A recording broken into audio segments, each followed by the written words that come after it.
Hi guys, I am now using Logitech C922. As you see, there's no lag. There's no lag in this webcam. This is for you serious streamers like me. This C922 is much better than C920E or C920. It has very good in autofocus actually. As you see, very clear.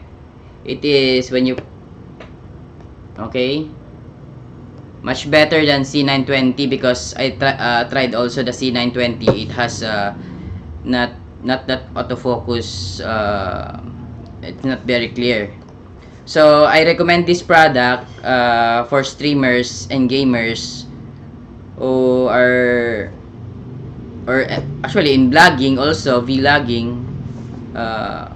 This is will do very good.